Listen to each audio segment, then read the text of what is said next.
Pengikutnya 2 kali lebih jahat daripada orang Yahudi. Sekte apa itu? Kristen. Makanya hari ini ketika saudara mengatakan Allah Bapa datang menjadi Allah Anak, ini dia yang dimaksud 2 kali lebih sesat. Rangkumannya aja cuma apa? Rangkumannya adalah 2 Yohanes 1 nomor 7. Penyesat antikristus itu adalah mereka yang tidak beriman, tidak mempercayai Yesus datang sebagai manusia. Titik. Itulah antikristusnya. Demikian.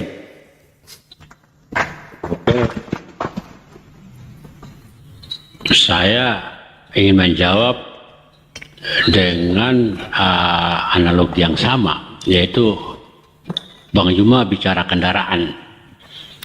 Ya, konteks perjanjian lama menurut saya sudah ada kendaraan seperti itu, yaitu dalam hukum-hukum Taurat ya, segala macam bagaimana menuju keselamatan. Namun kendaraan itu mereka tidak mengenalnya, bahkan tidak mempercayainya. Oke, bahwa kendaraan itulah sebenarnya yang membawanya ke surga. Nah, keimanan saya Kristen saat ini tentu saya tidak kembali lagi ke waktu lampau, di mana ada orang Yahudi waktu itu, ada Yesus waktu itu. Saat ini keimanan saya adalah saya sudah mendapatkan tiket naik di dalam kendaraan tersebut yang menuju surga. Tugas dan tanggung jawab saya adalah saat ini bagaimana saya tidak merusak kendaraan itu, bagaimana saya duduk diam tenang sambil menunggu saya dibawa ke surga dan mempercayakan kepada supirnya itu Yesus sendiri. Ya, apalagi berkeinginan untuk menuntut kendaraan tersebut. Oke, saya nggak perlu nanya ini kendaraan terbuat dari apa, bannya karet apa kayu, AC-nya berapa apa segala macam. Saya nggak perlu gitu. Itu kenapa? Karena keterlanjutan saya mengimani Tuhan Yesus, walaupun saya tidak sejaman dengan Yesus, tidak sejaman dengan orang Yahudi. Karena apa? Keimanan saya berangkat dari ayat terakhir tadi yang bilang, akulah jalan keselamatan dan hidup. Itu hanya Tuhan Yesus, Pak. Dari semua nabi-nabi yang bicara begitu, nabi-nabi lain, manusia siapapun di dunia tidak ada yang bicara begitu. Yakinlah saya bahwa memang supir atas kendaraan itu untuk menuju surga. Titik. Oke, baik. Saya menghargai Pak, itu iman. Saya menghargai. Tataran iman saya tidak ada campur. Ada 2 hal yang perlu saya sampaikan kepada Bapak. Mohon izin para guru saya yang ada di sini. Yang pertama, terkait ketika Bapak mengatakan tidak ada jalan selain daripada Yesus. Itu untuk Bani Israel pada masanya. Kenapa? Karena Yesus mengatakan akan datang roh kebenaran yang tidak berkata-kata selain daripada apa yang didengarkan dari Tuhan. Dengarkanlah dia, ikutilah dia, sebab masih banyak yang ingin aku sampaikan, tapi kalian belum sanggup untuk menanggungnya. Namun ketika ia datang, yaitu roh kebenaran, dialah yang akan membimbing kamu, mengajarkan kamu ke dalam semua kebenaran, hukum-hukum, keadilan dan pengisapan dunia akan dosa. Itu kuncinya.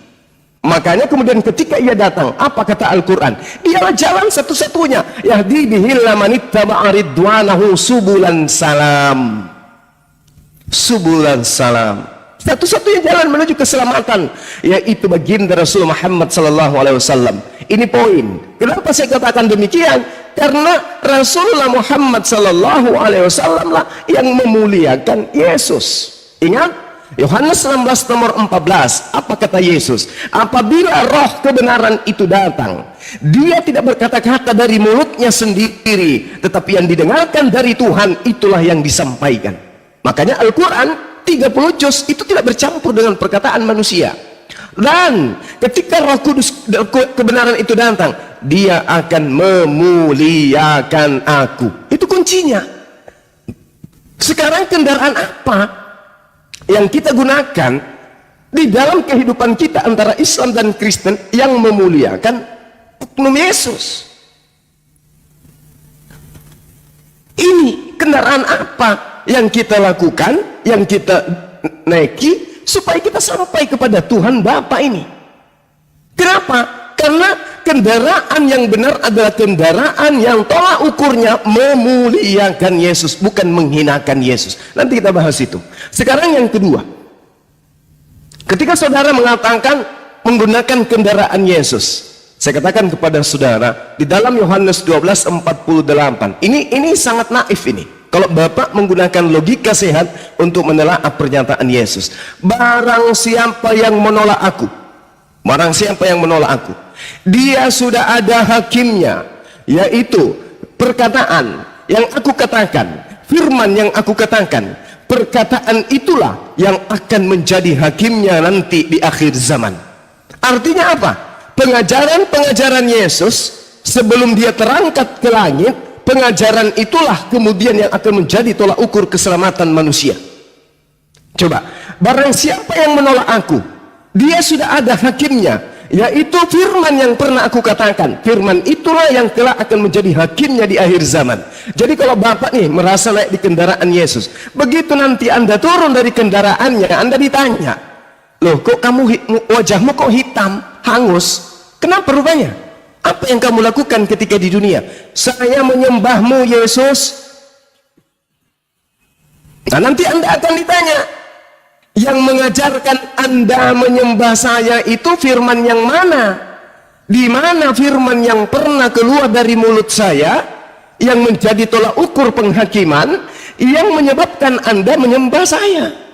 Bukankah saya mengatakan dengan mulutku sendiri, hidup kekal itu adalah mereka mengenal Engkau satu-satunya Tuhan yang benar dan mengenal Yesus Kristus yang Engkau utus. Satu-satunya Tuhan. Yesus hanya utusan Tuhan. Itu baru bisa lolos. Makanya di dalam Matius 21 nomor 21, banyak orang memanggil aku Tuhan, tapi tidak semuanya akan selamat, melainkan mereka yang melakukan kehendak Bapa. Nah sekarang ada nggak kehendak Bapa agar manusia menyembah anaknya Yesus? Tidak ada.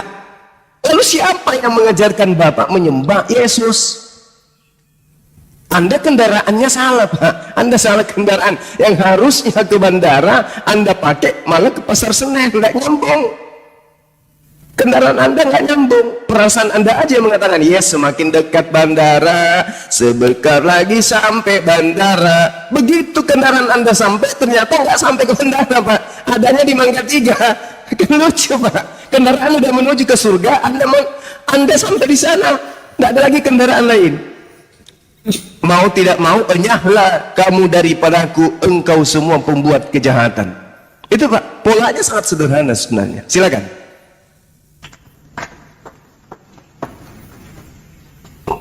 Namun entah kenapa orang Kristen meyakini bahwa mereka sudah di dalam kendaraan itu, ketimbang orang yang bukan Kristen masih menanyakan legalitas tiketnya benar apa enggak. Belum naik kendaraan, masih berdiri. Tiketnya apa, ini kendaraannya mereknya apa, ini asli enggak kendaraannya, bannya ini ada angin apa kagak, segala macam. Artinya orang Kristen selangkah lebih maju, sudah menaiki kendaraan itu. Iya, baik. Jadi gini Pak, ada dua penumpang di dalam kendaraan Yesus, ada dua. Yang pertama Bani Israel, yang kedua non-Israel. Saya kasih polanya Pak ya. Saya kasih polanya. Saya ulang. Kendaraan yang disediakan oleh Yesus satu, penumpangnya ada dua. Penumpangnya ada dua, Yahudi dan non-Yahudi. Salah satu di antaranya ada yang serigala nyamar domba. Kira-kira yang nyamar domba di sini Bani Israel atau non-Israel? Coba gunakan akal dulu nih. Kendaraan yang disediakan oleh Yesus, penumpangnya ada dua golongan. Yang pertama domba, yang kedua ini abu-abu ini. Yang satu ini bukan Bani Israel. Ingat, bukan Bani Israel yang satu ini Pak. Tapi mereka kemudian berbaur, mengaku sebagai Bani Israel rohani. Hati-hati. Jadi Anda sudah ada pada kendaraan yang Anda maksud. Tetapi ingat, di dalam Yesaya 52 nomor 1, apa yang dikatakan oleh Tuhan? Orang-orang non-Yahudi atau orang-orang yang tidak bersunat, najis hukumnya, haram hukumnya, masuk ke tanah yang dijanjikan oleh Elohim kepada Bani Israel. Yesaya 52 nomor 1. Itu satu, Pak. Kedua, Tuhan Israel mengatakan begini. Di dalam Yehezkiel 44 nomor 9. Najis hukumnya, haram hukumnya, orang pemakan babi, orang yang tidak bersunat, masuk ke dalam bait sucinya Bani Israel. Ini yang kedua. Yang ketiga, Pak, Wahyu 21 nomor 27.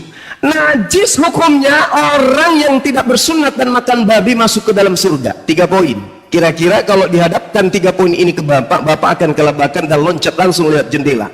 Sekarang saya tanya kepada Bapak, di akhir zaman kelak, di dalam Yeremia 50 nomor 17, Tuhan Israel akan mengumpulkan semua Bani Israel dari seluruh penjuru muka bumi, menggembalakan mereka, kemudian menyatukan mereka, membimbing mereka untuk bersatu berkumpul di tanah yang diperjanjikan. Pertanyaannya, kira-kira orang-orang Kristen pemakan babi, di mana di Yesaya 66 Tuhan berkata, aku sendiri yang akan datang menghanguskan semua manusia pemakan babi dan pemakan makanan-makanan yang menjijikkan.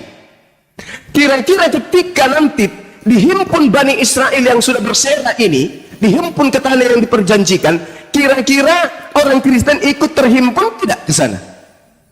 Sementara Kristen itu adalah Abu Dasara, Kristen itu adalah Goyim, Kristen itu dianggap najis. Ingat, di dalam Galatia 2 nomor 14, Paulus sendiri yang mengatakan orang yang tidak bersunat adalah orang yang hidup secara kafir. Apakah orang-orang kafir akan terhimpun bersama dengan orang-orang suci Bani Israel? Itu poin yang harus Anda harus resapi dan selami. Oleh karena itulah kemudian Anda yang ada merasa di atas kendaraan Yesus, dikatakan apa? Enyahlah daripadaku engkau semua pembuat kejahatan. Matius 13 nomor 50, pembuat kejahatan tempatnya di neraka. Anda boleh mengaku, saya ini pengikut Yesus, saya ini anaknya Yesus, saya ini umatnya Yesus, saya naik di kendaraannya Yesus. Boleh, silakan aja. Tapi itu sepihak, tidak diakui oleh Yesus. Malah Yesus sudah mengatakan, aku akan mengusir. Enyahlah daripadaku kalian semua pembuat kejahatan. Ingat, Yesus berpesan, waspadalah kepada domba yang nyamar seperti serigala.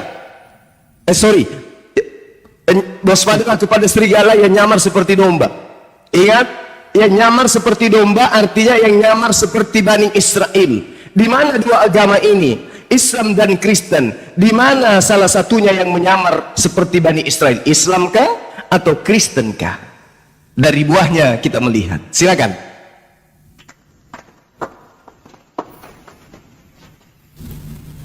Oke, Bang Juma. Tadi Bang Juma nyinggung konteks perjanjian lama, yang mana saya dari awal katakan tadi bahwa keimanan dasar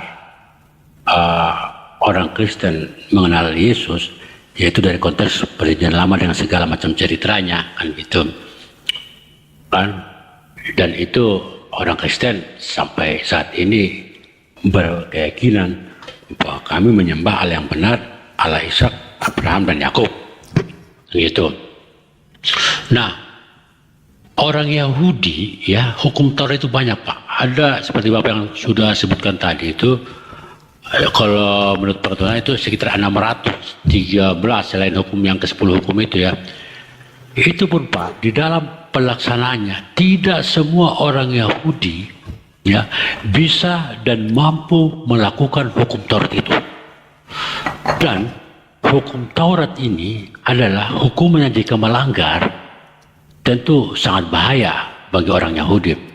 Dan Bapak juga perlu ketahui, hukum Taurat, menaati hukum Taurat 100% tidak juga membuat orang masuk surga.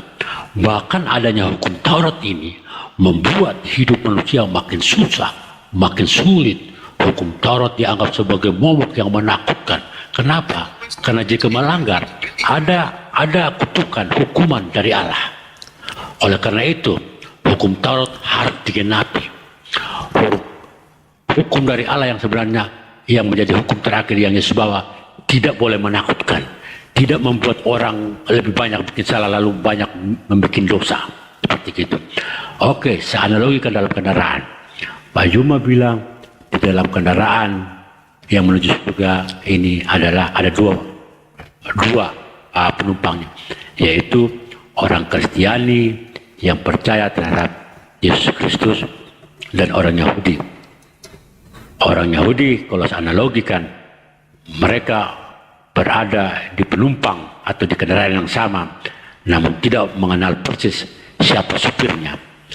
Orang Kristiani saat ini di dalam kendaraan menuju surga mengenal betul siapa supirnya. Itu aja Pak Juma. Baik Pak, jadi gini, kalau Anda mengatakan hukum Taurat itu tidak membuat orang selamat, inilah yang saya katakan Anda menggunakan kendaraan yang berbeda. Justru Yesus mengutuk orang-orang yang tidak menjalankan hukum Taurat. Matius 23, Yesus melarang jangan hidup seperti ahli Taurat. Karena ahli Taurat hanya bisa berbicara Taurat tapi tidak mempraktekkan. Sama seperti orang Kristen, mulutnya selalu Taurat, Taurat, Taurat, perjanjian lama, perjanjian lama, perjanjian lama, tapi mereka tidak menjalankan. Inilah yang disebut munafik. Matius 23 nomor 15, celakalah engkau wahai orang munafik, mengaku pelanjut Taurat tapi tidak melaksanakan Taurat. Itu satu. Yang kedua, Anda sedang mengatakan hukum Taurat itu tidak menyelamatkan. Ini ilmu dari mana? Sedangkan Tuhan sendiri mengatakan di dalam Ulangan 30 nomor 11, sebab perintah ini, yaitu hukum Taurat yang kusampaikan kepadamu pada hari ini, tidaklah terlalu sulit bagimu dan tidak pula terlalu jauh untukmu. Ini pernyataan Tuhan. Sedangkan kalau Anda mengatakan itu berat, perjanjian baru itu jauh lebih berat. Jauh lebih berat perjanjian baru itu daripada perjanjian lama. Jauh lebih berat doktrin-doktrin yang ada di dalam gereja Kristen tapi tidak jalankan dibandingkan hukum Taurat. Kita lihat, kalau kita melihat pernyataan Yesus sendiri Pak, jikalau seorang datang kepadaku dan ia tidak membenci bapaknya, tidak membenci ibunya, tidak membenci anak-anaknya, tidak membenci saudara-saudaranya, dia tidak bisa menjadi muridku. Berat ini, berat. Ini berat sekali.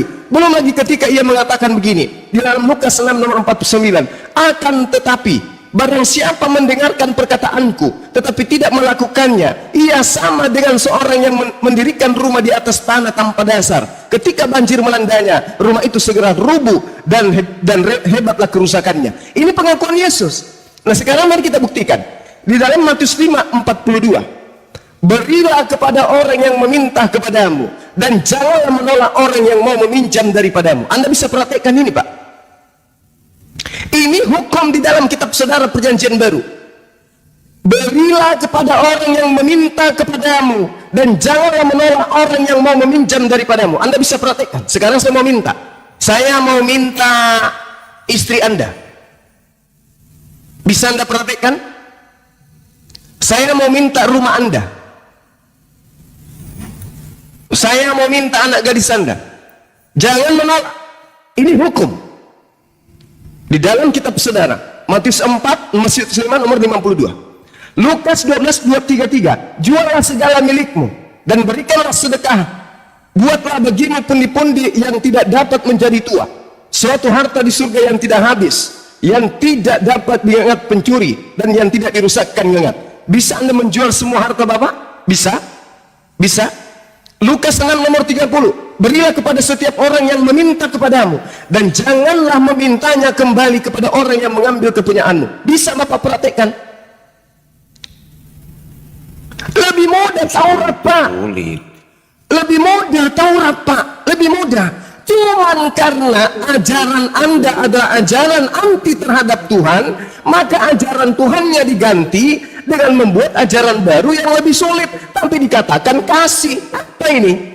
Berilah kepada setiap orang yang meminta kepadamu dan janganlah meminta kembali kepada orang yang mengambil kepunyaanmu. Ini apa? Bisa Anda praktekkan? Boleh saya minta? Gantian. Boleh saya minta rumahnya Bapak? Enggak, cuma gantian, jangan terlalu panjang. Oke, silakan. Jawab dengan kata yang singkat saja. Silakan. kasih contoh meminta istri, ya. Kalau kau meminta istri saya, ya, sementara di hukum Kristen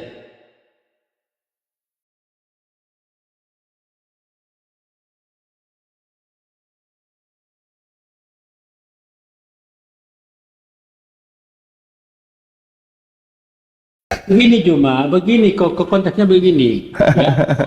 Jangan Tadi katanya menginginkan tidak. istri orang lain. Itu di mana tertulis? Itu tertulis di mana? Kepunyaan orang lain atau pokoknya larangannya begitu, jangan menginginkan istri orang lain. Itu tertulis di mana, Pak? Itu tertulis di mana? Di perjanjian lama. Di hukum Taurat. Bukan hukum Taurat sudah batal. Dengan Yuma nggak potong. Iya, silakan. Jika kau menyampaikan contoh hanya untuk menguatkan argumenmu, bagaimana kalau saya minta istrinya? Berarti pemahaman. Kenapa? Ini bukan ajaran saya, Pak. Kau kan bilang, bagaimana kalau saya minta istri Anda? Artinya yang botol itu kau udah tahu dilarang minta istri orang. Kau bisa. Sakit. Siapa yang botol? Logika Anda cacat. Logika Anda cacat. Tadi menurut ajaran Kristen, bahkan Anda sendiri yang mengatakan hukum Taurat itu tidak menyelamatkan. Oleh karena itu dia harus batal. Makanya di dalam kitab saudara Efesus 2 nomor 15, dengan matinya Yesus dia telah membatalkan hukum Taurat beserta segala perintah yang ada di dalamnya. Berarti tidak berlaku lagi perintah itu. Makanya saya sabar dulu saudara progres. Sabar, nanti giliran Anda saya terapi. Sabar dulu. Ketika di dalam kitab saudara dikatakan Lukas 6 nomor 30, berilah kepada setiap orang yang meminta kepadamu dan janganlah meminta kembali kepada orang yang mengambil kepunyaanmu. Sekarang saya minta bini Anda, bisa enggak? Kalau kau minta bini saya, otakmu yang nggak jelas. Gitu. Enggak, kebetulan saya butuh cleaning service, Pak. Saya butuh cleaning service. Saya minta istri Anda, saya mau jadikan cleaning service di kantor saya. Boleh enggak? Boleh. Boleh. Itu dari sisi Ya, kemanusiaan. dan Bapak jangan lagi minta kembali istrinya ya, karena di sini dikatakan kepada orang yang mengambil kepunyaanmu jangan kau minta kembali. Boleh ya? Woi, pikiran sempit. Jadi cleaning service istri saya bukan berarti milikmu seutuhnya. Oh, tidak bisa. Dalil kitabnya saudara mengatakan janganlah meminta kembali. Datanya mengatakan janganlah meminta kembali. Saya mau jadikan istri Anda, anak-anak Anda sebagai cleaning service di kantor saya. Boleh?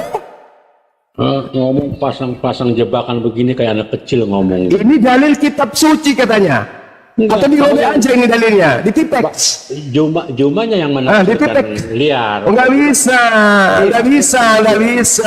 Anda tadi yang menghujat hukum Tuhan dengan mengatakan tidak ada orang yang selamat karena menjalankan hukum Tuhan. Sekarang kita pakai hukumnya Lukas. Bisa nggak hukumnya Lukas yang hukum manusia ini kita pakai? Begini Bang Juma, dengar dulu sedikit Bang, gantian. Sebentar lagi saya akan datang ke rumah Anda, minta rumah Anda, boleh? Orang Kristen saat ini begitu Tuhan Yesus selesai dan karya penyelamatannya, sudah mati di tiang salib, Parah. Taurat. Jangan kau salahkan juga, jangan kau bertanya kenapa hidup orang Kristen saat ini tidak lagi mengikuti hukum Taurat, Tapi hukum Lukas, betul? batal dan sendiri. Sekarang yang Anda ikuti hukum Lukas, betul? Hukum Lukas, Yohanes. Sekarang saya minta, boleh nggak saya minta istri Anda dan anak-anak Anda, boleh nggak? Dengar abang ngomong saya nggak potong. Jangan curhat soalnya, kita berbicara mengenai kebenaran, jangan curhat. Bukan curhat, ini pikiran yang keluar dari saya ketika saya mendengarkan penjelasanmu. Ini dalil ini saudaraku, dalil.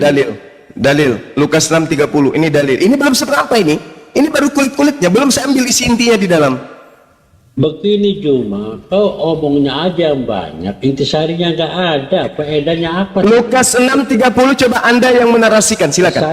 Saya sudah bilang, kami ini setahap lebih maju, kami sudah ada di dalam kendaraan menuju surga itu. Sementara Bang Juma, Kalau mau ke surga menurut Lukas, Anda harus memberikan semua yang saya minta dari Anda, baru bisa ke surga. Bang Juma udah ada kendaraan. Boleh nggak saya minta giginya, Pak? Gigi yang di depan dua biji. Bang, ambil. Kumisnya boleh saya minta, kumis hidung mata bisa? Boleh. Ini ajaran apa ini? Ini nih. Tapi kan kau tidak meminta juga faktanya kan itu. Saya minta Pak, ini disaksikan oleh ribuan orang. Saya minta 2 biji giginya Pak Andrianus. Ya, Kapan Bapak bisa serahkan? Datanglah ke sini kapan? Enggak, Anda kirim aja dan saya kasih alamat. Saya minta giginya Anda. Berarti Boleh ya? Kalau meminta Ngomong itu yang kan dari ini. hal yang wajar. Iya, makanya saya minta giginya 2 biji. Yang paling depan. Sekarang kamu Perbandingannya sendiri nggak juga. imbang. Kalau ada Kapan bisa Anda kasih ke saya giginya, Pak? kamu langsung Enggak. kasih enggak? Nggak imbang perbandingannya bang. Nah, Loh, nggak imbang. ini dalil kitab saudara. Anda membunuh dan menghakimi firman Tuhan yang ada di dalam kitabnya Bani Israel dengan mengatakan tidak lagi berguna itu, tidak ada yang diselamatkan katanya. Iya. Sekarang yang berguna adalah perjanjian Lukas. Saya minta Anda mempertanggungjawabkan ini Lukas 6:30. Kan Tuhan di dalam hukum Taurat Ulangan 30 nomor 11 dikatakan, sebab perintah hukum Taurat yang kusampaikan kepadamu pada hari ini tidaklah terlalu sukar, tapi orang Kristen mengatakan sukar. Tidak ada orang bisa selamat dengan hukum Taurat. Maka kalau begitu mari kita buktikan. Lebih nyaman tidak ajaran Lukas ini, perjanjian Lukas? Saya minta gigi Anda aja, bukan mata, gigi Anda 2. Bang Juma dengar dulu. Oke, gantian Kamu Bang dulu yang Juma. ngomong. Nah, kapan bisa Anda kasih giginya ke saya? Bang Juma, dogma Kristen, ya saya kasih tahu bahwa kalau artinya setelah berakar pada pengambilan Tuhan Yesus, hukum Taurat bagi kami tidak berlaku, kan gitu ya. Tidak. Lah, Kalau kami Bapak Andrianus, dengar, 30. silakan. Kalau hukum Taurat berlaku lagi terhadap umat kita sekarang, itu sama saja kami tidak mengakui lagi Yesus sebagai sebagai Tuhan dan Juru Selamat kami sebagai penggenapan hukum Taurat. Untuk apa kami meyakini Tuhan Yesus yang memudahkan yang memilih kami masuk surga, tetapi masih mengikuti hukum-hukum dunia, hukum Taurat itu yang secara manusiawi itu memang tidak sanggup. Hukum Taurat Tidak sanggup. menyelamatkan. Kau ingat karya penyelamatan Tuhan Yesus? Ada penjahat yang salib bersama-sama tulis waktu itu. Itu penjahat loh. Dia berkata, hari ini juga engkau bersama-sama dengan aku di berat. Itu karena keimanannya, Pak. Begitu. Sekarang saya tanya, Anda mengatakan hukum Taurat tidak berlaku lagi bagi kami. Emang hukum Taurat itu untuk Anda? Ya. Hah? Hukum Taurat Coba pakai logikanya. Fondasi. Apakah hukum Taurat itu untuk Kristen? Jawab. Hukum Taurat bagi kami adalah fondasi untuk mengenal kedatangan Yesus Kristus. Ngawur. Sekarang saya ulang lagi. Hukum Taurat itu apakah untuk... Jangan menipu di sini, Pak. Nggak ada yang bisa Anda tipu di sini. Jangan Anda menipu di sini. Hukum Taurat itu untuk Bani Israel. Kenapa Anda mengatakan hukum Taurat itu nggak berlaku lagi bagi kami? Ente siapa, kumis? Ente siapa? Ente Bani Israel. Ya kau juga siapa? Nah, saya tidak mengaku kalau hukum Taurat itu untuk saya. Keyakinan saya mengatakan. Lah, itu keyakinan Anda, tapi faktanya hukum Taurat hanya untuk Bani Israel. Inilah yang dikatakan serigala nyamar domba. Hukum Taurat itu untuk Bani Israel, Pak. Nggak perlu sunat. Lah, hukum Taurat itu untuk Israel. Ya Allah ya Karim. Pengetahuan untuk kami mengenal dosa. Untuk tahu itu Maunya ini. Sekarang saya tanya, saya ulang pertanyaan saya. Kalian dua orang, dengarkan saya. Hukum Taurat itu diwahyukan kepada Nabi Musa. Dengarkan. Wahai korban dewa Molok, dengarkan. Dengarkan, wahai korban dewa Molok, dengarkan pertanyaan saya dulu, baru Anda menjelaskan. Dengarkan. Apakah hukum Taurat itu diperuntukkan untuk orang Kristen, non-Yahudi? Jawab, jangan pakai bohong, silakan. Hukum Taurat itu turun kepada Musa. Siapa yang mengimani Musa? Saya tanya, jangan pakai jurus Paulus di hadapan saya. Pertanyaan saya, hukum Taurat itu apakah diperuntukkan untuk non-Yahudi? Jawab.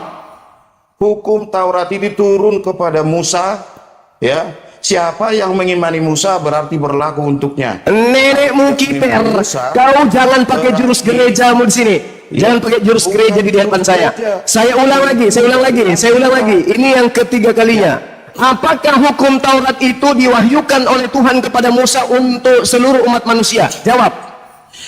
Untuk orang Hukum Yahudi. Taurat itu turun Untuk orang Yahudi. Ya. Progres sudah dijawab sama Bang Kumis untuk orang Yahudi. Apakah kalian orang Yahudi? turun kepada Musa dan Apakah diturunkan kalian langsung oleh host diturunkan dulu ini manusia Panoan. Satunya Diturunkan dulu. Bukan. Ini yang satu dulu. oleh Tuhan. Turun dulu, turun. Siapapun. Turun, host diturunkan dulu.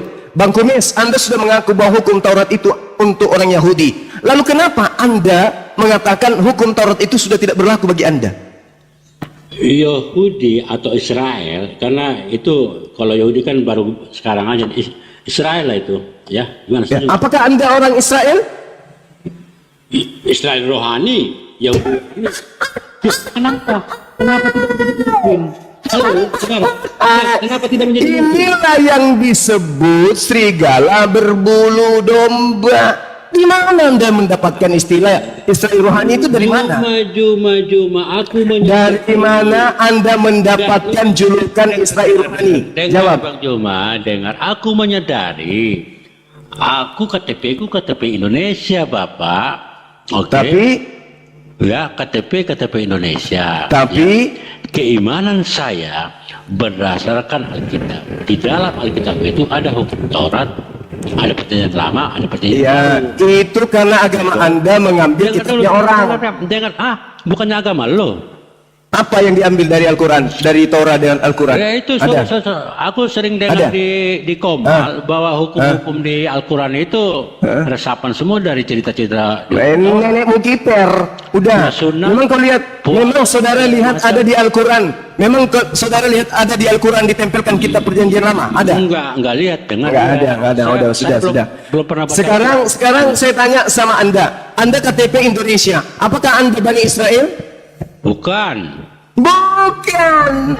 Iya. Lalu kenapa Anda mengatakan hukum Taurat tidak berlaku lagi bagi Anda? Tapi kalau saya bilang saya Israel rohani, Yahudi rohani, kenapa tidak menjadi masuk akal buat Anda dalam hal keimanan? Karena tidak ada istilah Israel rohani, Apa Paman. katamu saja, apa katamu? Bagaimana? Bisa. Sekarang coba Anda tunjukkan ke saya di kitabnya Yahudi ada yang disebut Israel rohani. Di mana tertulis? Kau baca semua kitabnya si Paulus. Saya sudah ada di telapak kaki kalau Bible yang Anda maksud.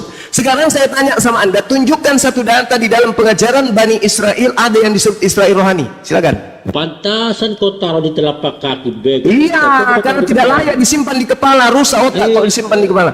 Sekarang saya tanya sama, coba tunjukkan di dalam kitabnya Yahudi ada yang disebut Israel rohani. Kau cari sendiri keyakinan saya. Kau sendiri. Aku nggak ada waktu buat itu, Juma. Juma, saya jadi orang Kristen, Juma. Saudara nggak ngerti. Bukan tugas dan tanggung jawab saya mempelajari bagaimana itu bagaimana saya. Anda ditertawakan 1.800 orang. Anda ditertawakan ngaku-ngaku Israel rohani ngaku-ngaku. Anda mengatakan hukum Taurat itu tidak berlaku lagi bagi kami. Kami siapa? Dia mengjawab. Silakan. Lucu, Anda lucu. Silakan. Emang lucu kedengarannya, aneh. Memang menyikapi, memahami, mengetahui rahasia ilahi itu memang. Rahasia ilahi Indosiar. Apa itu? Bagaimana kami orang Kristen harus menderita? Mestinya kan jadi orang Kristen nggak perlu menderita, tetapi kami harus menderita. Itu yang apa? Ini Anda harus menderita Lukas 6:30 karena saya akan datang minta rumah Anda. Teman saya yang satu sudah WA ke saya, Pak, tolong mintakan ke Andrianus, saya butuh ginjalnya. Ini ada lagi yang minta. Bentar lagi ada yang minta biji sakar Anda. Tengok aja nanti. Kau dah. Habis Anda ini, habis Anda. Lukas 6:30, berilah kepada setiap orang yang meminta kepadamu dan janganlah meminta kembali kepadanya, kepada orang yang mengambil kepunyaanmu. Habis ini hati-hati, saya akan minta rumah, saya akan minta alis bapak, kebetulan saya lagi ngecat rumah, kuas saya habis. Saya akan minta bulu kumis Bapak untuk jadikan kuas. Gimana Pak? Ini lebih berat daripada hukum Taurat. Ayo. Rahasia ilahi lagi. Belum dosiar. Saya Jadi, minta bijinya. Minta biji. Saya minta biji. Biji. Mau jadikan jimat. Nah makanya Bapak, jangan menghujat firman Tuhan dengan mengatakan firman Tuhan sudah berguna lagi. Bahaya. Saudaraku Yonatan Nanda, Dato' Juma, siapalah namamu begini, dengar dulu. Saya Paulus, Pak.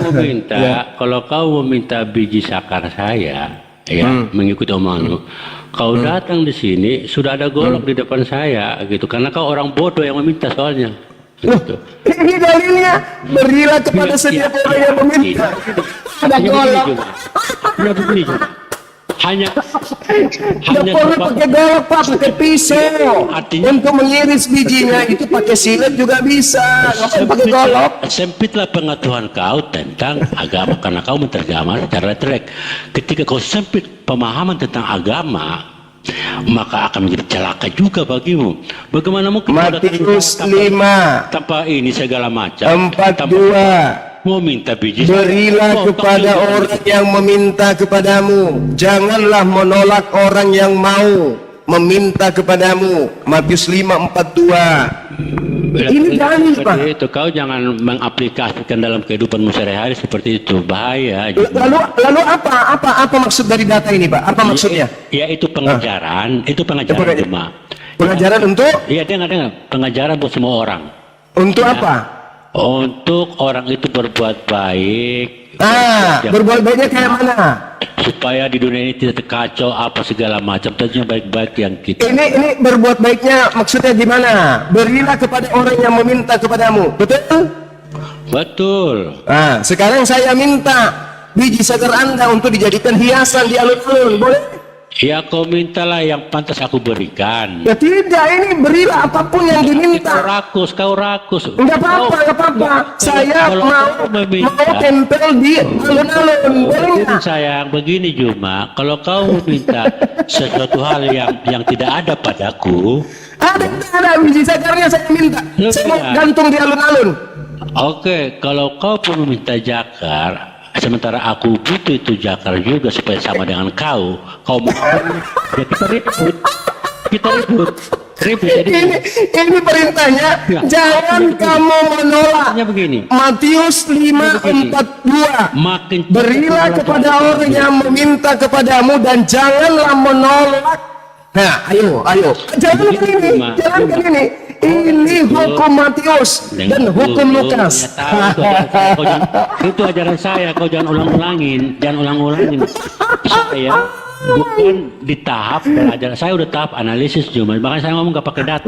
Kalau Anda masih analisis, saya sudah di atas level Anda berarti, karena saya level praktek lapangan. Sekarang saya minta biji sakar Anda. Kau menghafal juga. Saya minta biji sakar Anda. Saya sudah belikan cat not drop. Saya mau cat unik warnanya. Saya mau pirang. Habis itu saya gantung di alun-alun. Halo Juma, belajar. Untuk penggambaran sebagai aturan kitab Anda. Dengar dulu kawan. Anda masih dianalisis. Saya sudah tahap praktek, Pak. Kau dengar dulu Juma, belajar kitab suci itu tidak membuat orang itu jadi bodoh, malah makin pintar. Artinya begini, kau jangan ketawa. Kalau kau meminta jakar saya dengan dalil agama, aku hantam benar asli. Loh, ini jangan menolak katanya, jangan menolak. Enggak. Jangan menolak. Sebagai manusia yang sudah punya akal budi. Makanya jangan menghujat firman Tuhan, Pak, dengan mengandalkan kitab Anda. Taurat tidak berguna lagi. Yang berguna adalah kitab aturan Matius. Sekarang aturan Matius saya mau praktekkan. Di dalam bahasa Yunani dikatakan apostrepo. Apostrepo itu tidak boleh menolak apapun yang diminta. Tidak boleh menolak. Cuma saya hafal apapun seluruh kitab suci kamu di dunia ini, ya. Kalau outputnya dari kamu nggak ada, percuma. Buktinya. Ini Pak, ini apa maksudnya ini jangan menolak, Pak? Apa maksudnya jangan menolak? Ya, artinya kau sadar sendiri itu. Outputnya maksud begini. Di dalam berpikir pun, berbicara pun, kau harus menggunakan kecerdasan itu. Artinya apa? kalau kau tahu bahwa saya punya sakar cuma satu-satunya ada kekurangan, jangan juga kau memintanya. Ketika kau dengar Juma, begini Juma, ketika kau memintanya kepada saya, ya, saya akan melawan kau Juma. Kenapa saya melawan? Ini jangan menolak, Pak. Itu kecerdasan Juma. Kenapa saya melawan? Berilah kepada orang yang meminta kepadamu dan janganlah menolak. Apostrepo, jangan menolak. Beri apa yang diminta. Kau menerjemahkan lurus seperti robot otakmu. Enggak maju. Sekarang saya tanya, lebih sukar mana Taurat daripada Perjanjian Baru? Lebih sukar Taurat, Pak. Nah, oke. Kalau begitu jangan menolak. Saya mau minta zakar Anda. Saya mau gantung di alun-alun. Tapi saya kan karena tidak hukum Taurat tidak berlaku buat saya, ketika kau minta zakar saya hantam kau kan gitu. Ya karena nggak berlaku. Dalilnya jangan menolak, Pak. Dalilnya jangan menolak. Kan Bapak bisa saya biayai sekali sebulan datang lihat di alun-alun punya Bapak. Oh masih ada punya saya. Warnanya sekarang sudah warna pink. Tahun baru, pas malam tahun baru saya ganti warnanya warna merah. Anda bisa datang. Anda bisa datang melihatnya lagi. Jangan semua konsep agama kau memasukin ke kepalamu seolah-olah kau kayak robot. Ini dalil, Pak. Iya, semua cara kerja otak itu kayak robot, Bang. Nggak bisa. Jadi dalil ini nggak bisa dipakai. Jadi kalau robot bisa dimati, mau pintar bagaimanapun itu robot tetap bodoh. Kalau pembuat robotnya hancurin. Sekarang kalau saya ke rumah Anda minta satu kursi, Anda kasih nggak? Pakai hukum Taurat, kasih gua kasih. Kebetulan gua ada kursi. Bukan hukum Taurat ini. Matius 5:42, berilah kepada orang yang meminta kepadamu, janganlah menolak. Saya minta kursinya satu, dikasih nggak? Kasih dong, gua banyak kursi ini. Alhamdulillah. Kalau saya minta biji sakarnya, dikasih nggak? Nggak mau, gua bantel. Anda ini gimana sih? Ini dalil kitab suci Anda loh, abangku. Juma, kenapa gua nggak mau kasih Juma? Ini barang gua pakai untuk produksi Juma. Cerdas kan? Kenapa saya nggak kasih Juma? Ini barang saya pakai untuk cari manusia. Tapi Lukas 6 nomor 30, berilah kepada setiap orang yang meminta kepadamu dan janganlah memintanya kembali. Lu minta Gimana kursi, lu minta kursi gua, artinya kau juga meminta sama orang yang mampu memberi gitu loh. Jangan kau meminta sama orang yang tidak mampu. Nggak bisa. Ini kan perintahnya, juallah segala milikmu. Itu universal, standar kekristenan itu perintahnya. Lukas 12:33, juallah segala milikmu. Dengar sekarang gini, saudaraku. Standar kekristenan itu taruh tinggi, itu standar ilahi, bro. Juallah segala milikmu. Sekarang kira-kira berapa harga zakar Anda? Biar saya tawar. Tuhan Yesus, dia sudah tahu bahwa mungkin nggak akan memberikan, tapi dia memberikan standar yang tinggi, Pak. Lukas 12:33, juallah segala milikmu dan berikanlah sedekah. Dengar saya. Ketika kitab Yahudi atau Tuhan Yesus sebagai pengguna memberikan standar kualitas, standar patokan SOP-nya untuk hidup, ya, bukan Tuhan nggak tahu bahwa memang standar tingginya itu supaya manusia tidak boleh melebihi itu, gitu loh. Ya udah, kalau saya minta istrinya gimana? Jangan nanti. Kenapa? Nanti sama aku siapa dong? Gitu. Jadi hukum Taurat itu, Bang, lebih mudah daripada hukum yang ada di kitab saudara. Hanya saja, justru karena sukarnya itu mendapatkan upah atau kesengsaraan bagi orang yang melakukan, artinya tidak gampang. Ada penggenapan. Iya. Yesuslah satu-satunya jalan untuk menuju ke surga. Jadi perjanjian baru nggak berlaku juga. Orang Yahudi kan begini, Bang, mereka pelajari hukum Taurat supaya nggak ada tulah dari Allah, nggak ada kesengsaraan. Artinya mereka meyakini ketika mereka melakukan hukum Taurat 100%, yakinlah mereka bahwa mereka tidak akan mendapat sengsara, kutukan atau apalah dari Yang Maha Kuasa. Yang lucunya lagi, ada orang Yahudi yang baru tahu 50% dari hukum Taurat itu, tapi sok tahu banget tentang kuasa Allah. Itu mereka jadi sombong sehingga menantang kedatangan Tuhan Yesus Kristus. Begitu loh, bro. Baik. Ini oke. Nah, sekarang ini masih berlaku enggak ini? Perjanjian Lukas, perjanjian Matius masih berlaku enggak? Kalau Lukas, Matius segala macam itu kan mereka murid-murid Tuhan Yesus lah, keturunan segala turunan murid-muridnya lah. Itu masih berlaku karena itu penggenapan. Artinya apa? Iya. Masih berlaku tidak? Firman yang keluar dari yang menggenapi sampai saat ini masih berlaku, Pak, gitu. Masih berlaku kan? Berlaku. Nah, saya 30. Dan muara berlakunya itu aplikasinya atau outputnya dengan mengimani Yesus Kristus sebagai Tuhan dan Juru Selamat. Itu lalu. iya. Walaupun artinya apa? Tidak sebatas mengimani saja kan, harus mempraktikkan Iya, hukum betul, baru ini betul, kan. Betul Bapak. Nah, sekarang saya mau minta itu. Begini abangku, manusia punya kelemahan, kekurangan, ya. Artinya kalau dibilang manusia secara egonya bahwa nanti akan masuk surga, oh tidak juga. Tetapi untuk perkara surga, Om Juma, tidak ada yang mustahil bagi Tuhan. Ya itu dia makanya, serahkan Kami biji sudah- sakar Anda supaya Kami Anda sudah bisa dikasih masuk contoh. surga. Kami sudah dikasih contoh dan sudah menjadi sejarah bahwa orang yang bersama dengan Tuhan yang disalib itu kan penjahat kelas kakak kelas berat. Kalau bukan Bang. Tuhan yang berkata seperti tidak mungkin. Bang Itu Kumis. hari ini engkau bersama aku di Firdaus. Bang Kumis, Kejadian peristiwa seperti itu Bang yang Kumis. membuat keimanan Kristen bertambah. Oke. Walaupun orang Kristen ada kurang-kurangnya, ada minus-minusnya, ada Iya. minus-minusnya. Iya. Asalkan jangan meninggalkan Kristus. Kan itu Oke. aja dogma Kristen. baik, Bang Oke, Kumis. aku dibawa nanti ya, Bang Juma ya.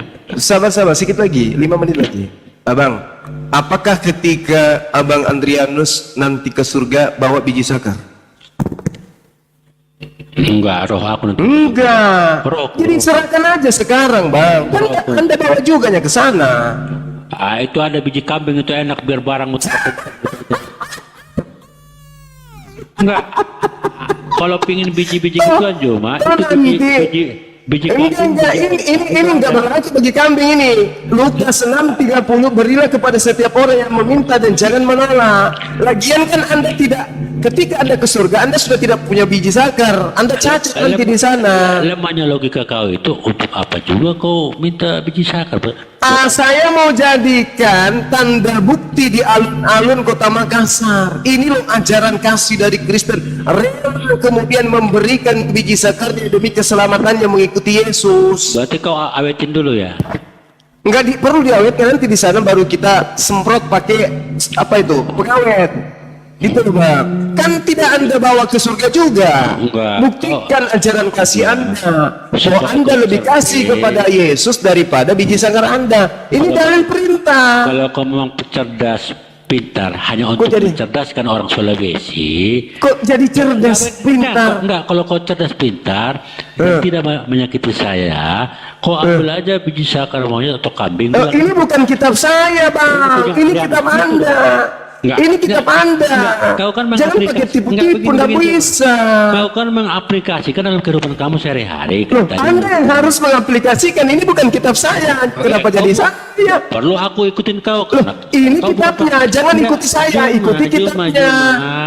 Sadarilah posisimu. Ikuti Bahwa kitab kau- saudara. Ini, Juma, Anda Juma. yang harus sadari Juma. posisi. Anda itu penganut Halo, perjanjian kawan. Lukas. Cuma sadarilah posisimu bahwa kau bukan pengajar iman saya dan kau bukan juru selamat saya. Jadi nggak usah bercapek-capek begitu. Ini sayang. kitab saudara, Bang Kumis. biarkanlah aku Kenapa itu. Anda tidak beriman kepada kitab saudara setelah Anda menghujat Biar- kitabnya Yahudi? Biarkanlah aku itu yang Berarti ini namanya agama tipu-tipu. Terserah Ada lu. tertulis di dalam Terserah. kitabnya, tidak dipraktekkan. Berilah kepada setiap orang yang meminta kepadamu, janganlah meminta kembali. Saya minta biji sakar Anda, boleh enggak? senggol sedikit di Kristen. Senggol sedikit. Tidak. Di Kristenan tidak pernah diajarkan untuk menipu. Tapi Lah, ada kalau agama ini lain- apa ini? Ini ada apa agama ini? Lain, ada Apa agama nih kalau bukan menipu? ada agama lain mengajarkan menipu. Oke, saya buktikan ya. Di dalam kitab saudara perintah menipu. Kita lihat di dalam Filipi 1 nomor 18. Mampus. Nah, kita lihat. Anda mengatakan jangan menipu. Capek, ntar gue bikin kopi dulu, capek banget gue nih. Ya, jangan turun dulu. Ini saya bacakan dulu kitabnya. Aku mau. Tetapi Mata tidak air dulu, mengapa. Ustaz. Sebab bagaimanapun juga Kristus diberitakan dengan maksud menipu, mengelabui ataupun jujur, saya tetap berduka cita. Propasis. Propasis artinya apa? Mengelabui, alasan palsu, dalih yang dibuat-buat, semangat dusta. Itu propasis. Jadi diajarkan Anda itu melakukan semangat kebohongan demi untuk menjajakan Yesus. Filipi 1:18 itu perintah, Bang. Buka. Oke, silakan Anda buka. Buka aja sendiri. Coba Anda lihat di sana. Propasis. Bang, aku perangkat cuma satu nih. Nggak, kalau aku buka nanti apa namanya? Ada yang bisa buka kamera. Tetapi tidak mengapa, sebab bagaimanapun juga Yesus Kristus diberitakan baik dengan maksud propasis. Propasis itu semangat palsu, alasan yang dicari-cari. Filipi 1:18. Filipi 1:18. Assalamualaikum Pak Desugi. Waalaikumsalam. Pak Desugi, assalamualaikum.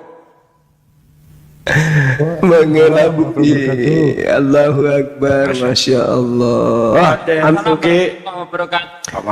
Dinda Neplos monitor dek. Siap, Sensei. Tolong kirim kontainer ke Makassar untuk muat biji zakar, karena kita akan minta banyak biji zakar dari teman-teman kita orang Oten. Ya. Ntar nunggu hari Idul Kurban, Bang, banyak itu Biji zakar. biji kambing, cakar. Ya, jangan kambing, kambing bukan Oten. Gimana sih? Itu kebutuhan Sensei, itu kebutuhan yang diminta yang udah disunat atau belum, Sensei? Izin. Yang jangan disunat lah. Yang masih berkulut. Udah, izin Os, udah bisa dibuka Os. Yang mulai pirang bijinya tapinya ya. Ini. Di sini maksud palsu dalam bahasa Yunaninya propasis. Propasis itu artinya mengelabui. Oke? Propasis mengelabui. Original teksnya itu palsu di situ, propasis artinya mengelabui atau menipu. Alasan yang dicari-cari atau dalil yang tidak kemudian mendatangkan kebenaran atau semangat palsu. Propasis. Jangan diturunin dulu ayatnya, aku mau baca kitab aku dulu ya. Ya, silakan. Tetapi tidak mengapa, sebab bagaimanapun juga Kristus diberitakan baik dengan maksud propasis, mengelabui, maupun dengan jujur. Tentang hal itu aku bersuka cita dan aku akan tetap bersuka cita. Selamat datang kebenaran.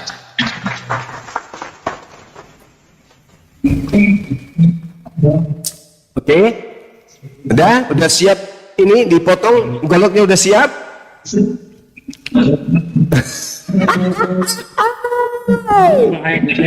Ayatnya mana, Bang, tadi? Filipi berapa tadi? Filipi 1:18.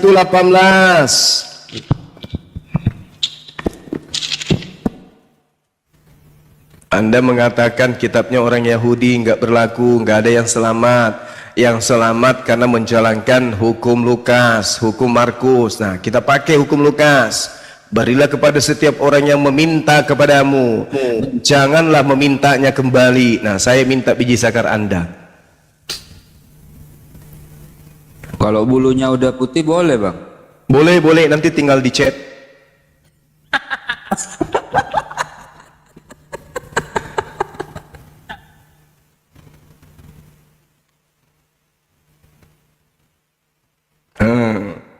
Ada yang usaha tai sapi, ada yang usaha biji zakar. Ini bagus ini.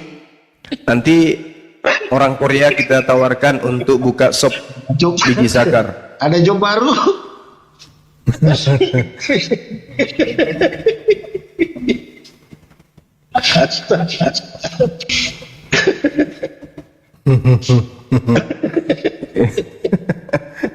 Aku paham, Bang, cuma ayat ini.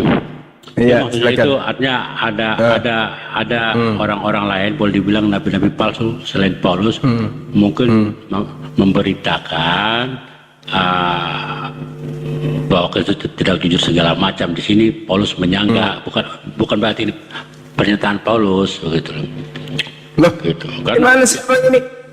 Enggak, mana mungkin lah si Paulus mengatakan Kristus menipu segala macam. Enggak mungkin ada.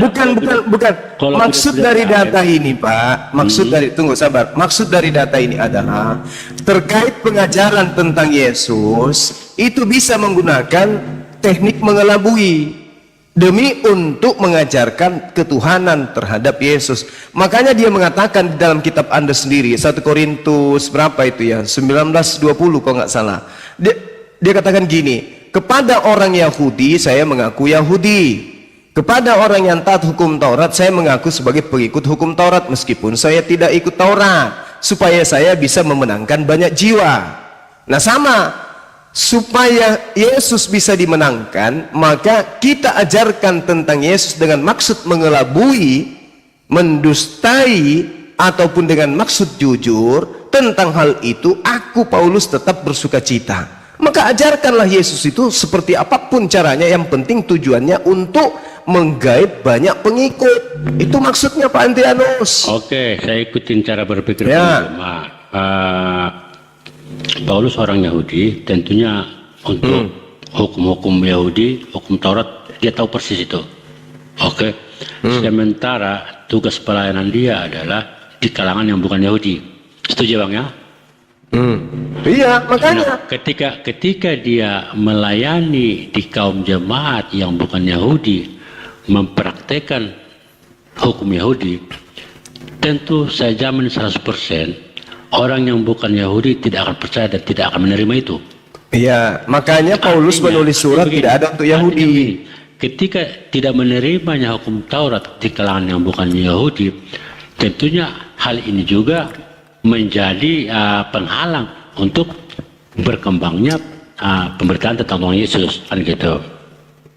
Jadi harus mengikuti tradisi budaya dari masyarakat setempat yang bukan Yahudi, gitu. Begini aja Pak, daripada kita berasumsi, mau enggak Bapak berbisnis dengan saya, jual beli zakat? Boleh Bang. Nah, sekarang tugas Anda kumpulkan jemaat, bacakan dalil Markus tadi dan Lukas, bahwa ada dalil di kitab kita yang memerintahkan apabila kita dimintai, maka kita tidak boleh menolak. Disitulah kurang ajarmu, iblis Loh, keluar. kok jadi kurang ajar Pak? Nggak, kurang ajar iblis otakmu itu di situ. Gimana? Ini dalil Pak. Tadi Di katanya mau situ. berbisnis. Kau ngomong orang Kristen, artinya nanti kau bilang jakarnya orang Kristen. Tolong. Udah pastikan dalilnya ini Pak. Artinya, Ini dalil kitabnya. kalau itu pintar, cerdas, tapi tidak dipakai untuk kebaikan. Lo astagfirullahaladzim, kenapa jadi marah ini? Pintar-pintar apapun kau, tetapi Loh. kepintaranmu tidak menuju kepada peningkatan martabat manusia itu sendiri. Astagfirullahaladzim, Itu ini nggak kan guna dalil kepintaran Pak. kau juga. Dalil. Di situ Ini dalil loh. Begini Bang Ini Juma. dalil. Dari udah berapa tahun lebih aku dengar, saya bilang cuma pintar. Salah nggak dalilnya ini Pak? Salah nggak dalilnya? Namun saya berpikir Cuma Nggak salah ini. pintar ngomong. Makanya coba pintar cerdas. kalau ada yang punya Namun- biji sangkar yang ada tato salibnya di situ, itu yang lebih mahal kayaknya Pak. Begini cuma. Kita namun bisnis itu ketika- aja. Begini cuma. Namun kecerdasanmu tidak kau pakai untuk supaya bagaimana peradaban cara berpikir manusia ini maju.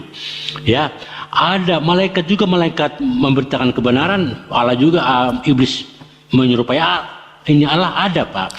Jadi kau ini berpura-pura berkata seperti Tuhan, padahal sebenarnya kau menjebak. Itu ciri-cirilah pekerjaan iblis. Makanya kau seperti itu, pintar banget kau.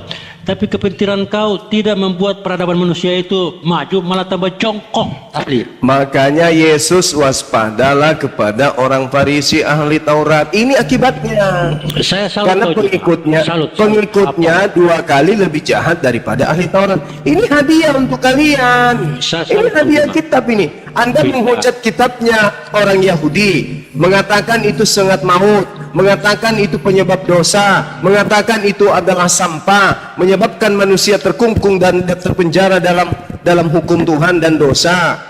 Lalu kemudian bikin aturan baru. Di antara aturan baru itu ingin dibilang lebih hebat, lebih kasih, lebih sayang. Maka muncul dalil, berilah kepada setiap orang yang meminta kepadamu, dan janganlah meminta kembali kepada orang yang mengambil kepunyaanmu.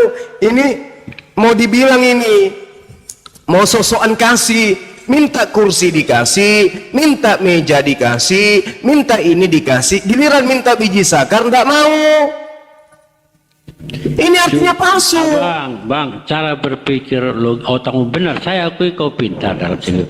Tapi kepintaranmu itu ya tidak bisa membuat orang lain itu peradabannya makin tinggi, bro. Sekarang saya tanya, kenapa saudara memberikan ketika saya minta kursi? Kenapa? Jangan. Karena saya punya kursi. Saya punya kursi, Bang. Bang Zuma di report. Oke. Saya punya kursi, Bang Juma. Bentar naik lagi. Bentar. Kalau gitu saya minta aja paus. Paus ikan atau apa nih, Bang? Ikan paus. Ayo, bentar. Jual lebarannya bagi-bagikan paus. Bang Zuma lagi ganti akun dulu. Bentar. Atau minta satu aja lah. Satu aja. Jangan kasihan, nanti berat sebelah, jalannya jadi miring. Ini saya sudah ada yang telepon saya disuruh berbisnis biji sakar di luar negeri. Saya enggak mau. Di Indonesia aja kan banyak. Saya minta kursi Bapak kasih, minta meja Bapak kasih, minta mobil Bapak kasih nggak? Kalau saya punya mobil saya kasih ya, Bang. Minta rumah? Kalau saya punya rumah banyak saya kasih. Yang rumah yang ditinggali aja. Enggak, aku juga butuh itu rumah. Nanti aku belikan ini tenda pramuka. Kalau aku kasih, akunya yang tolol begitu loh. Kan dalilnya ada, jangan menolak katanya. Enggak. Anda menuduh ajaran Taurat berat. Padahal Tuhan sendiri di dalam kitabnya orang Yahudi Ulangan 30 nomor 11 mengatakan Taurat itu tidak berat. Giliran Anda mengedepankan kitab Anda, giliran diminta untuk diperhatikan, Anda pilih-pilih, nggak mau kasih rumah. Tadi yang paling mudah minta biji sakar, nggak juga mau dikasih. Padahal ke surga nggak bawa biji sakarnya. Gimana ini Bapak? Ini lebih sukar. Ini bukan masalah hujat menghujat ataupun merendahkan, tidak. Ini untuk menyadarkan Anda bahwa Anda meninggalkan hukum Tuhan menuju hukum Lukas. Ternyata hukum Lukas jauh lebih berat, Pak. Sementara apa yang berat di hukum Taurat itu? Jangan mencuri. Apa berat? Jangan berzina, jangan bersaksi dusta, jangan mengingini orang punya, jangan mengingini bini orang, apalagi hormati kedua orang tuamu, apalagi peliharalah sahabat. Apa yang berat, Pak? Ini cuman karena pembangkangan aja, dibimbing oleh iblis untuk meninggalkan hukum Tuhan. Apa yang berat di hukum Taurat itu? Nggak ada. Malah Yesus mengatakan masih banyak yang ingin aku ajarkan yang jauh lebih berat, yang tidak bisa kamu tanggung hari ini. Masih banyak yang lebih berat. Bang Juma, saya ini statement terakhir ya. Nanti saya mau turun bentar ya. Iya, silakan. Yang seperti tadi yang Bang Juma segala macam masih membahas tentang dalil dasar-dasar kepada Kristus. Orang Kristen ketika mengimani Yesus sebagai penggenapan hukum Taurat terlalu pede banget. Saking karena pedenya, dosa-dosa yang dilakukan, kejahatan apapun segala macam tidak dipedulikan. Pede habis. Nah, gitu loh. Itu kelebihan, artinya orang Kristen tidak diribetkan dengan hukum-hukum duniawi yang sangat berat, yang sangat menyiksa. Lukas 6 ini tidak berlaku. Hukum-hukum di duniawi itu ada terlalu banyak sehingga manusia itu nggak sempat mengurusi diri. Jadi manusia harus hidup kayak hewan tanpa hukum. Enggak juga. Lalu? Artinya 613 hukum Taurat itu kalau diikuti, Bang Juma, kita nanti nggak bisa hidup sebagai manusia layaknya manusia merdeka. Lah Yahudi gimana, Pak?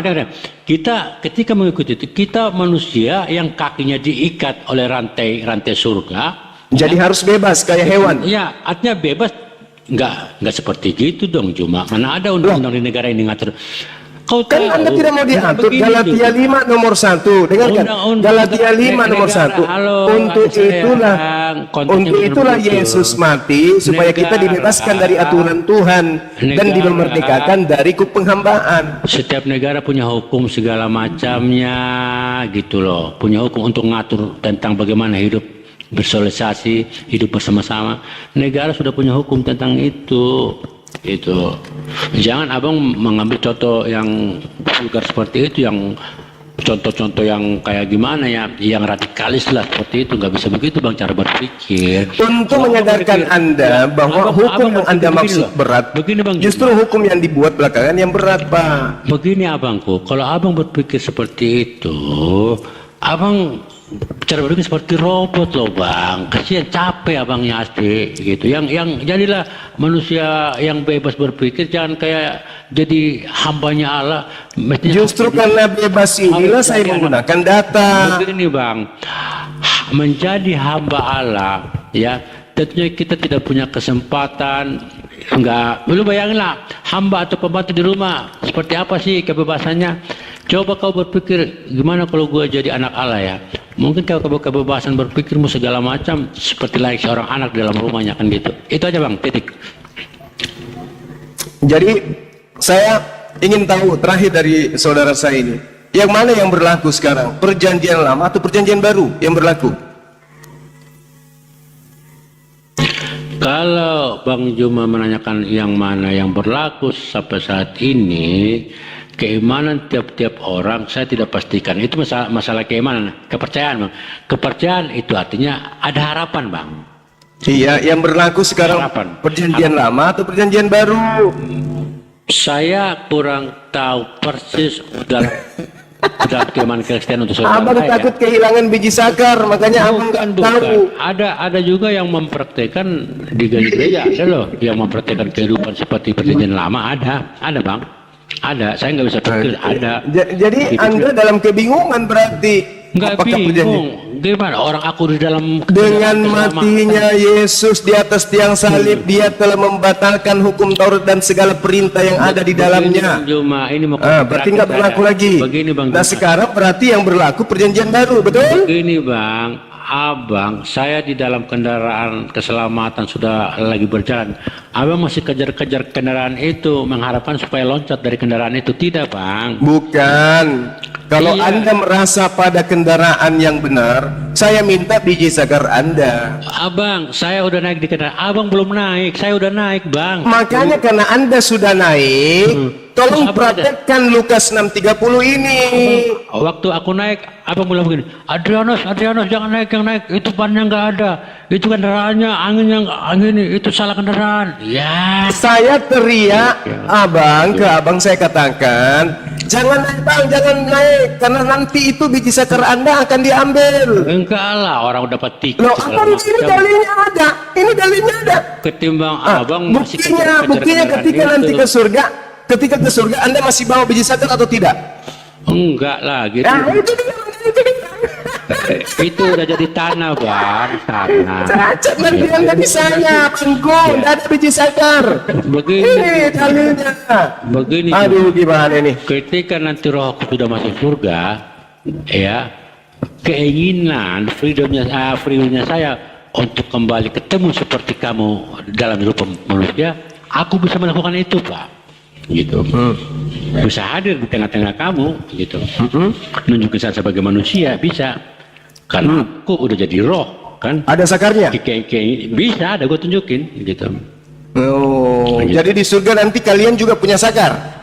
Enggak, itu di surga kan kehidupan rohani, artinya begitu. Kalau kau menginginkan aku turun ke dunia, Kalau hidup di rohani itu Pak, Anda punya kepala atau tidak? enggak, kau doakan saja. Enggak punya kepala? Enggak. Oke, Juma, supaya bisa membuktikan. Enggak, di surga nanti Bapak Enggak, masih enggak, punya begini, kepala begini. atau tidak? Ini aku mau turun, Juma. Kau doakan Iya, saya. pertanyaan terakhir dari saya. Apakah di surga Anda masih punya kepala atau tidak? Kau doakan saya cuma begini.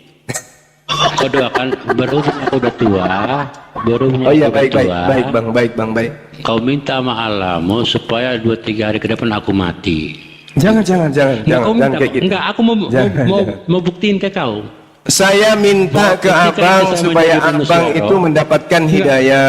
Ketika saya itu menjadi roh, Saya doakan akan abangku dengan ini free will-nya, dengan Adrianus free will-nya saya sebagai supaya roh, menjadi manusia yang saya bisa akan mendapat datangi hidayah kamu, Bang Yuma. sehingga dia menjadi pengikut Yesus yang benar, bukan pengikut Paulus Bang. tapi ngaku-ngaku pengikut Bang, Yesus. Bang, Amin. ada keperluan. Amin.